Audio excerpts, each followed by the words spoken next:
This is the brief introduction into unified code for units of measure. My name is Gunther Schado and I am the inventor. The background is that I did a PhD thesis in 1995, 6, 7, and it was about medical data integration. And as one of the many things that needed to be resolved was to send measurement data, patient measurements, between different systems. And so I had to address what the meaning of units is and what you can do with them. And one little story on the side is that I built a system that communicated units from a blood gas analyzer to a medical charting system. And at some point, when my system was already running, the data interchange was running, somebody changed the settings on the device that it spit out different units. People didn't even notice because the UCUM system, or its predecessor, was running smoothly, converting between these units that the charting system expected and the analyzer system was sending. So it was kind of proof that what I built works. So the semantics of units were working properly. When we deal with measurements, it's really a triple of pieces of information we need to know. We need to know what we measured, we have a number, and we have a unit.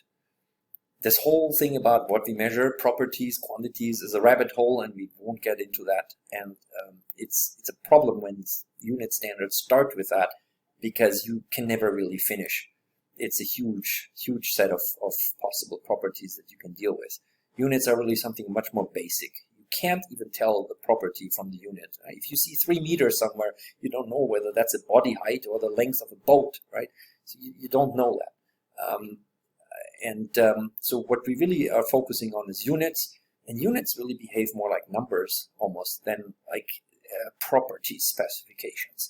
There were outstanding standards at the time, which are listed here, that they considered units, standardized units, as something you type on a typewriter in limited character sets, which was good because that's what you have in electronic data interchange. You usually have ASCII or something rather limited, and yet the scope is humans, including end users, but also data managers, programmers, and then obviously the computers. So that scope is sort of there with these pre-existing standards, and UCUM uses that same, lives in that same scope.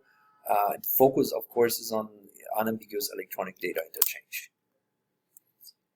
So what is a unit of measure? It's something we write and something we mean by it.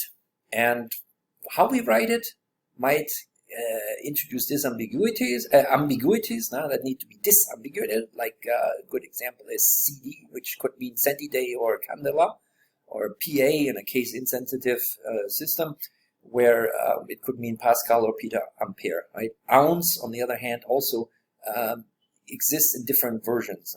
It exists in avoirdupois, grocery ounces, and as troy ounces, and they are significantly different. So you need to disambiguate codes that you don't gloss over these differences, which these old standards did. And then, of course, we have to have a real semantics, and we have to define the semantics in a computable way. Semantic networks, ontologies aren't really the tool for that.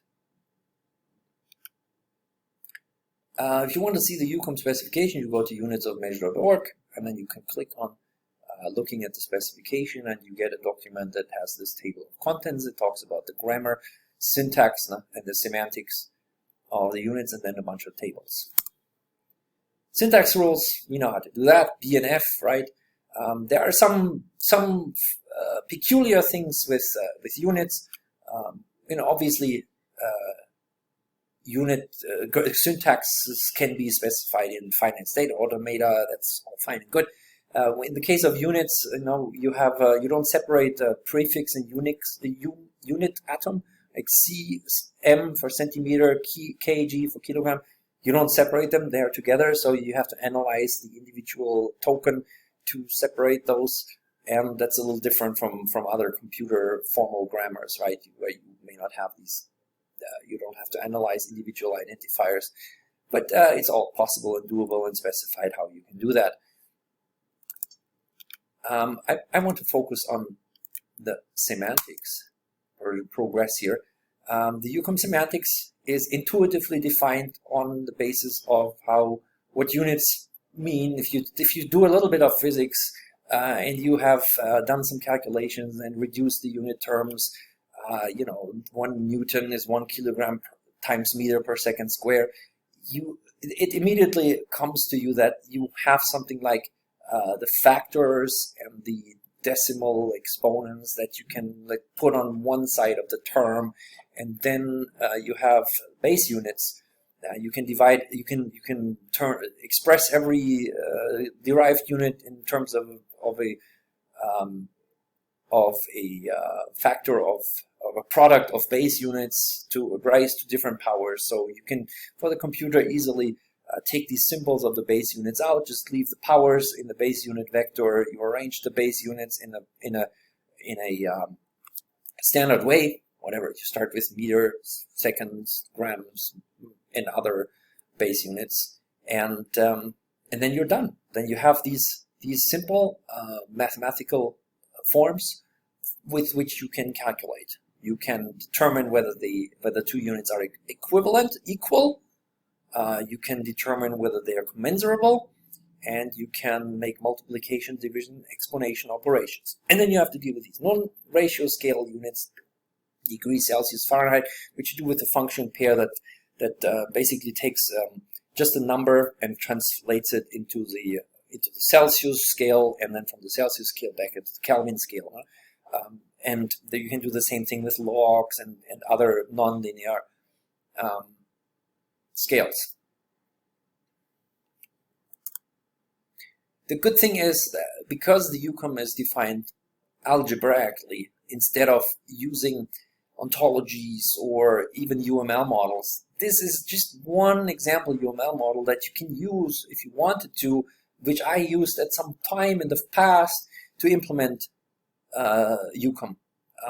I've implemented it at least 4 times. This was one model I used. It doesn't matter which model you use. Today I would use a different model, but it's not about that. UCUM is not about that. UCUM has the semantics specified, and different ways can implement the same standard.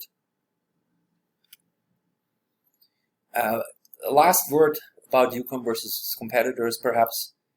Looking back at history, when I started this in '95, there was a vacuum. There was no standard that was specifying the semantics of units.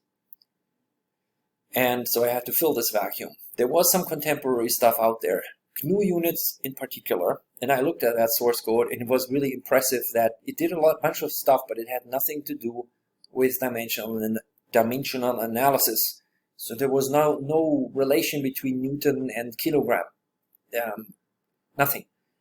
So I couldn't use the GNU units for really what I wanted to do. Interestingly, during the exact same time, UD units was created, and I didn't know about this. It was a C library.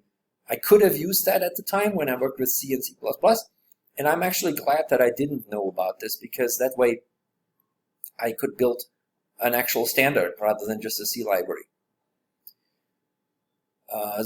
When the UCUM was already published, 5 years afterwards, there was something with NIST and NASA and the astronomical community that was looking into standardizing units and did a bunch of work and spent a bunch of money, but started it all over and had really no relationship with what other standards, including UCUM, had done before, which I found interesting. Then there are certain terminology systems that are being used, ontologies, and I don't know exactly what they're useful for because I can't see. Most of them have their definitions of the units in text. There's perhaps some notable exception. This is Wolfram and Mathematica that may be really intelligent and does surprising stuff. I don't know. UCUM itself was adopted by some Java people, HL7 in the health informatics community, but then also way beyond health informatics. So it's not really about health, biomedical or anything. It's about, UCUM is about all units. The conclusion, UCUM is the reference standard, widely adopted. It can do constant time reasoning, computation. It doesn't deal with complicated, linked term systems. And I would say that any later competitor to UCUM has sort of the burden of proof why they're needed, why they're better. And I thank you for your attention.